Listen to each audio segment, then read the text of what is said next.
Oke, Sobat Aviamen. Hari ini kita kedatangan seorang bintang tamu yang sangat luar biasa. Seorang maestro penerbang di langit Indonesia. Dan hobinya menarik sekali. Hobinya pantun. Siapa dia? Yuk, ikutan yuk.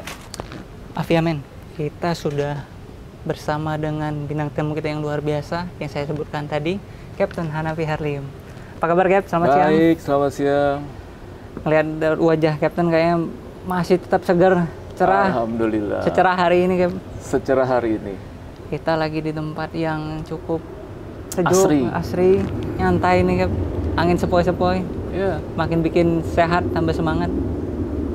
Oke, Cap.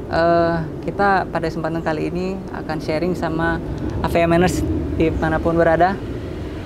Jadi hari ini kurang lebih beberapa menit depan kita akan ngobrol-ngobrol soal pilot life, Cap. Oke, silakan. Nah, dengar-dengar Kapten punya hobi pantun, Cap. Ya, pantun itu mungkin hobi atau bakat terpendam kali. Semenjak SMP, secara tidak sengaja ataupun tidak sadar, setiap kali pelajaran guru ada break atau ada rest, di catatan saya di paling belakang itu sering saya tulis-tulis pantun. Entah pantun isinya apa. Paling tidak mengisi waktu kosong, orang-orang mungkin pada ngobrol, pada bercanda. Saya bikin pantun di kelas. Dan itu rupanya sampai detik ini kepakai di perusahaan. Ternyata perusahaan pakai pantun. Lalu saya coba untuk menyumbang kontribusi untuk membuat pantun yang berkaitan dengan penerbangan pada saat itu. Oke, sejak kapan Cap bikin pantun, Cap?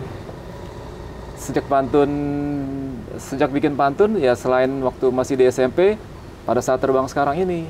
Oh, dari SMP. Aviamen, dari SMP. Bisa kebayang nggak berapa banyak pantun yang Kapten Hanafi bikin? Cap, karena begitu banyak pantun yang Kapten bikin, kasih satu pantun lah buat Aviamen yang dimanapun berada. Oke. Buah nangka lain dengan buah semangka. Namun sama enaknya dengan buah kueni. Wih, cakep. Bila Anda memang benar-benar suka, like, share, dan subscribe channel ini. Cakep. Pantunnya keren kan? Udah bawa manfaat lagi buat perusahaannya. Jadi, Aviamen yang sering-sering dengar pantun kalau lagi naik pesawat terbang, itu mungkin merupakan salah satu karya Kapten Hanafi. Jadi, Kapten sebagai seorang pilot nih, Cap, banyak sekali pertanyaan-pertanyaan dari Aviamen dimanapun berada. Salah satunya, ya ada yang pengen tahu bagaimana perjalanan Kapten menjadi seorang pilot. Kemudian ada juga istilah-istilah penerbangan yang memang belum diketahui sobat Aviamen gitu. Nah, jadi Kapten tahun berapa sih mulai jadi pilot, Cap? Saya sekolah di Curug tahun 78, lulus tahun 80. Jadi sampai sekarang ini sudah hampir 40 tahun saya terbang. Waduh. Lulus dari Curug, saya tugas di Merpati. Tahun 80 sampai dengan 82, base saya di Manado. Jadi base Manado itu saya terbangnya ke seluruh Sulawesi Utara. Oke. Lalu sempat juga ke Maluku, sampai ke Langgur, Saumlaki, Banda, Amahai, Namlea, semua sekitar Maluku. Iya. Lalu tahun 83 pindah base di Denpasar. Terbangnya ke Nusa Tenggara Barat, Timur, sampai ke Timur Timur, ke Dili dan sekitarnya. Wah, itu untuk dalam negeri. Lalu pindah dari Twin Otter, Fokker 27, Fokker 28, Fokker 100, dan sekarang di Airbus. Jadi saya sudah menerbangi dari Sabang sampai Merauke. Udah keliling Indonesia, Cap? Sudah keliling Indonesia. Antar kota, antar provinsi. Antar gunung. Antar gunung, Cap, ya? Iya. Cap, ada istilah ini kayak saya sebutkan ini, Kapten. Itu sebenarnya istilah dari mana sih, Cap? Pilot kok dikasih nama Kapten gitu, dipanggil Cap gitu. Kapten itu banyak ya.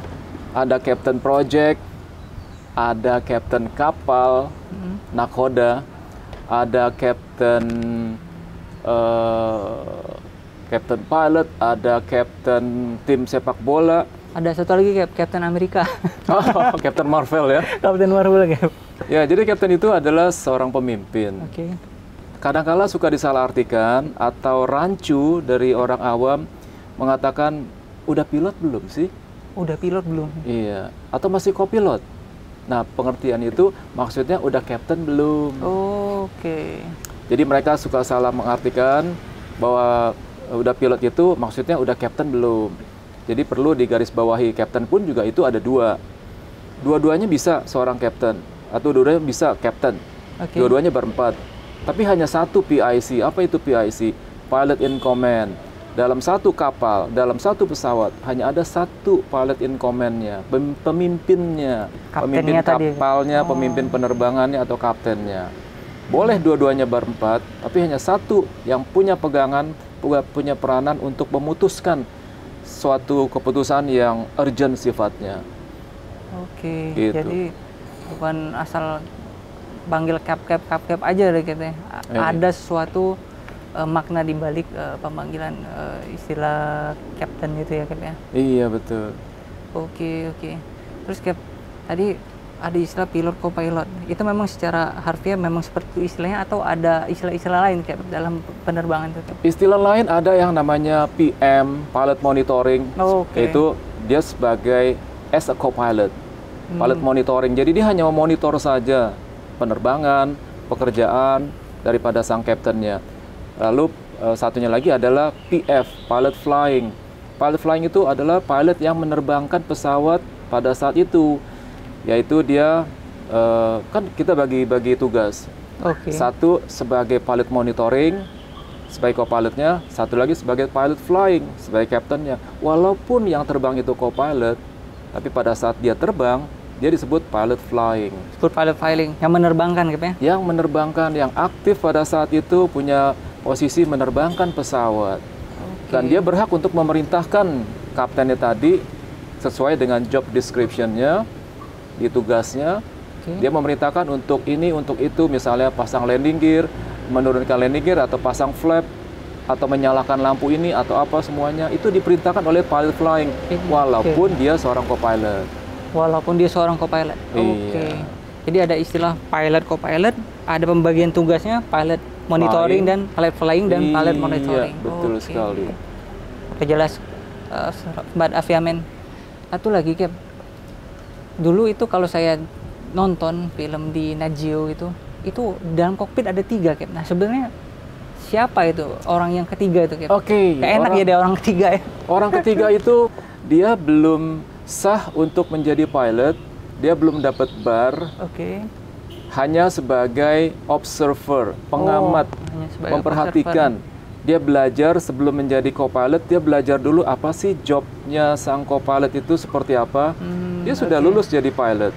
Dia sudah jadi pilot? Sudah jadi pilot dan sudah belajar tentang pesawat itu sendiri. Tapi bagaimana pekerjaannya, seperti apa? Dia belajar mengobserve dulu. Nah, itu kita namakan dia monyet. Itu cuma istilah ya. Jangan diambil kata sebenarnya, itu hanya tanda kutip saja. Jadi dia sebagai observer gitu ya? Sebagai observer. Setelah dia selesai observernya, barulah dia duduk di sebelah kanan sebagai co-pilot. Belajar tugas-tugas co-pilot seperti apa. Tadi kan sudah observe dia di belakang. Terus yang kedua, yang duduk di belakang itu bisa engineer. Oh, bisa jadi engineer? Atau flight engineer. Jadi dia ikut terbang. Kalau zaman dulu ada istilahnya flight navigator. Jadi dia sebagai komunikatornya, dia yang calling, dia yang nge-setting segala macam semua. Itu ada. Tapi sudah 30-an tahun kebelakangan ini sudah tidak ada lagi flight engineer seperti itu. Jadi hanya ada 2 orang pilot di depan. Hanya 2. Jadi tidak ada lagi orang ketiga di belakang itu. Tidak ada lagi orang ketiga di dalam kokpit, cuma berduaan doang. Iya. Jadi tadi ada observer Cap ya, kemudian ada flight engineer, kemudian ada flight navigator ya, orang ketiga itu Cap ya. Nah Cap, untuk jadi observer itu kan dia belajar tentang pesawatan, dia menjadi seorang pilot. Gimana sih untuk bisa jadi seorang pilot itu Cap? Sekolahnya di mana gitu Cap? Berapa lama gitu Cap? Jadi di Indonesia itu banyak sekali, ada sekitar 23 sekolah pilot. Banyak banget. Kira-kira 4-5 tahun yang lalu. Tersebar di seluruh Indonesia. Nggak mungkin saya sebutkan satu-satu nama kotanya. Oke. Jadi pada saat booming, banyak sekali orang tua yang menginginkan anaknya untuk jadi pilot. Sang anak sendiri lulusan SMA, dia juga kepengen jadi pilot. Akhirnya, saking banyaknya sekolah meluluskan, sementara demand-nya itu sama, tidak terlalu banyak, akhirnya oversupply. Oversupply kan? Ya, Yang tadi dari 23 sekolah pilot itu, dibayangkan kalau setiap tahun satu sekolah pilot itu meluluskan 20 pilot. Kalau ada 20-an sekolah, 400-an pilot. Per tahun tuh Per tahun. Oke. 400 pilot. Kalau dia terimanya cuma sekitar 100 atau 200 setiap tahunnya, berarti kelebihannya masih banyak kan? Iya. Sementara itu tiap tahun dia mencetak terus. Akhirnya sekarang detik ini, saat ini, kabarnya sudah lebih dari 2000-an pilot menganggur. Cap, jadi 2000 pilot menganggur selama 5 tahun ini, Cap ya? Iya. Hampir 2000. Banyak sekali, Cap ya? Sangat banyak sekali. Itu faktor apa sih, Cap, yang menyebabkan terjadi oversupply pilot? 5 tahun yang lalu, kita over demand. 5 tahun yang lalu over demand? 5-6 tahun yang lalu. Tepatnya kira-kira tahun 2015 lah kurang lebih. Pada saat itu perusahaan berduyun-duyun mendatangkan pesawat banyak sekali sehingga butuh pilot. Dan pada saat itu pula banyak sekali pilot-pilot asing yang datang ke Indonesia karena di Eropa pada saat itu lagi krisis. Krisis penerbangan. Oke. Para pilot-pilotnya semuanya juga banyak yang nganggur. Sehingga mereka datang ke Indonesia untuk mencari pengalaman. Bahkan ada juga yang 0 hour. Dia mencari pengalaman di Indonesia. Setelah cukup pengalamannya, dia selesai kontraknya, kembali ke negaranya. Bahkan sekarang ini sudah banyak di antara mereka yang sudah jadi captain. Oh, sudah banyak ya. Dan saking banyaknya supply, lalu pilot-pilot asing selesai kontraknya tidak diperpanjang lagi mereka. Karena kita sudah nggak butuh lagi. Oh. Pada saat itu memang kita lagi butuh. Bahkan mencari yang pertama adalah yang rated pilot. Rated untuk menerbangkan tipe pesawat itu. Rated pilot ya. Saking kurangnya, pada saat itu kita mendatangkan juga pilot-pilot yang 0 hour untuk terbang di pesawat yang kita butuhkan pilot-pilotnya. Tapi sekarang sudah saking banyaknya pilot, karena Indonesia sudah mencetak banyak sekali pilot sehingga oversupply pilot-pilotnya.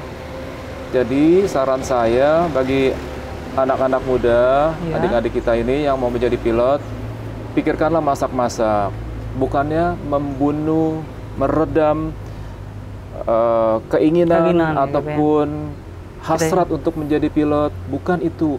Tapi pertimbangkanlah, karena pilot sekarang ini sudah terlalu banyak. Kalau Anda mau spekulasi, silakan saja.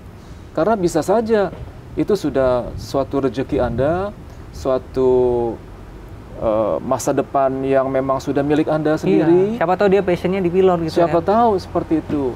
Jadi bukan berarti Anda pasti tidak akan diterima kerja, belum tentu. Nasib orang beda-beda, rezeki orang juga beda-beda. Tapi itu tidak menutup kemungkinan juga maskapai juga membutuhkan kayaknya di segitu banyaknya pilot-pilot yang sudah dicetak oleh sekolah pilot.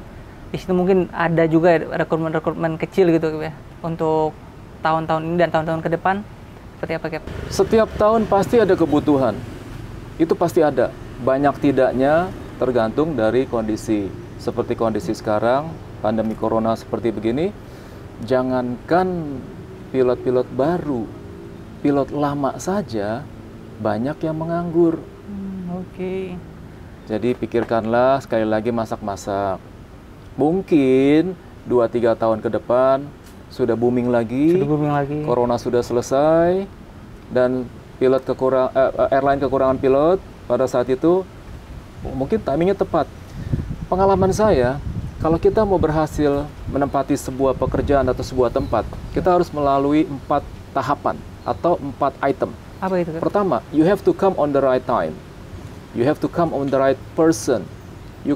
You have to come on the right place. Yang keempat terakhir, you have your luck. Salah satu dari ini semuanya tidak terpenuhi kriteria tersebut, maka kita jobless alias tidak berhasil untuk mendapatkan pekerjaan. dalam hal apapun juga harus melalui 4 tahapan tadi. Oke, jadi rekan-rekan aviamen ini mungkin ada juga yang tetap passion gitu Cap menjadi seorang pilot. Itu apa saja sih Cap syarat-syaratnya Cap? Jadi persyaratannya untuk menjadi pilot ini dulu ya waktu saya di Curug ya. Tapi sekarang mungkin di swasta sudah diperingan. Contohnya kalau dulu harus lulusan SMA IPA atau STM.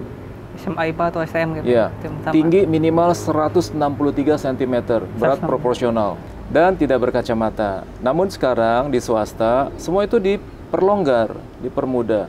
Yang berkacamata bisa, ataupun mungkin tingginya kurang-kurang 1-2 cm, mungkin bisa, tergantung ya. Pakai high heels deh, Cap. Ya, tergantung dari sekolahnya itu sendiri, apakah menerapkan hal seperti itu, saya nggak tahu. Lalu sekarang masalah biaya. Biaya variatif. Iya, kayak biaya kadang-kadang mahal gitu. Terus, waduh ini bisa nggak ya? Mungkin anak sultan aja bisa jadi pilot gitu. Kalau zaman sekarang asli, hanya orang-orang yang beruang saja yang bisa jadi pilot. Tapi zaman saya dulu 40 tahun yang lalu, petani aja bisa. Anak petani. Anak tukang beca pun, anak sopir pun bisa jadi pilot. Karena pada saat itu kita nggak bayar. Cuma... Dibayarin siapa ya? Pemerintah. Oh, dibayarin pemerintah. Cuma persyaratannya sangat ketat. Persyaratannya sangat tinggi. Dari saya pada saat itu 250 orang yang mendaftar, sampai real betul-betul lulus jadi pilot itu tinggal berdua saja. Dari berapa mendaftar, Cap? Dari 250 orang. 250 tinggal berdua? Tinggal berdua. Itu zaman saya di Curug dulu. Zaman sekarang, orang yang punya uang, semua bisa jadi pilot. Tapi tetap juga dibatasi, minimum keterampilannya, apakah dia berbakat atau tidak, ada kriterianya masing-masing. Yang tadi kacamata, Cap? Kalau kacamata juga bisa. Minimum berapa minusnya gitu, Cap? Ada masalah minimum saya kurang tahu, tapi yang jelas berkacamata bisa. Masih bisa? Masih bisa. Bagi yang nerd, foto buku juga masih bisa jadi pilot. Yang penting bisa punya keterampilannya, Cap ya? Yang penting punya kepeng. Sultan ini kan, anak sultan. Karena jadi pilot sekarang ini, minimum yang paling murah itu sekitar 675 juta. Minimum 650? No, 675 juta. 675 juta. Ada yang 700, ada yang 800, ada yang 900, whatever. Itu kelas-kelasnya berbeda nggak, Cap? Dari 675 sampai ke 800, ke 675 dapat A gitu, terus 800 gitu. Ya, tergantung tiap-tiap sekolah berbeda-beda. Berbeda-beda, Cap ya? Iya, ada yang mungkin kotanya deket dengan domisili dia, walaupun mahal mungkin tetap diambil karena mudah untuk transportasi pulang pergi ke rumah, orang tuanya juga gampang. Oke. Jadi tergantunglah. Semua sekolah bagus. Tergantung kita maunya yang mana. Nah, dengan biaya yang cukup selangit itu, tapi kenapa masih banyak mungkin orang tua dan aviamen yang pengen jadi pilot itu kenapa, Cap? Dengan biaya yang cukup mahal itu, Cap? Alasannya kenapa, Cap? Karena semua orang tahu lulusan pilot itu gampang cari pekerjaan dulu. Lulus dari pilot, sekolah pilot, langsung cari pekerjaan, langsung dapat. Dengan gaji yang di atas rata-rata. Tapi kalau sekarang, seperti saya katakan tadi, pikirlah 2, 3, 4 kali. Karena sulitnya cari pekerjaan. Karena saingan terlalu banyak. Oh ya, ada satu tips dari saya. Bagi Anda yang tetap punya passion ingin menjadi pilot, usahakan punya kelebihan. Apakah kelebihan itu? Yang ada hubungannya dengan pekerjaan. Seringkali saya sarankan, sebisa mungkin kita menguasai bahasa. Bahasa asing nggak, Cap? Bahasa asing, bahasa Inggris mutlak harus bisa.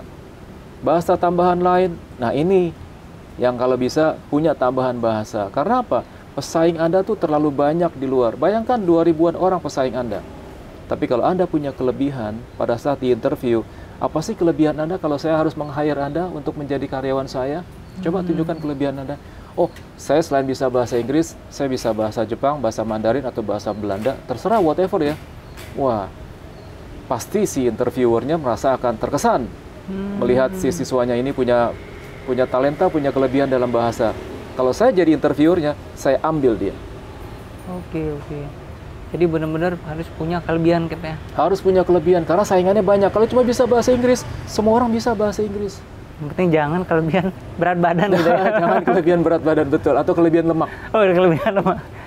Oke, Cap, kita sudah sampai di ujung sesi ini.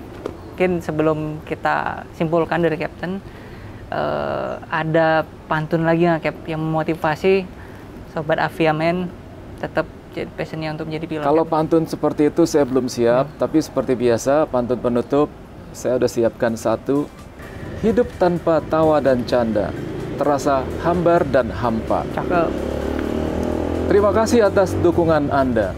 Tanpa Anda, saya bukanlah apa-apa. Waduh, luar biasa. Cakep. Terima kasih waktunya, Kapten Hanafi. Oke, Sampai ketemu lagi di sesi kita berikutnya. dengan senang hati. Jangan lupa Aviamen like, subscribe channel ini.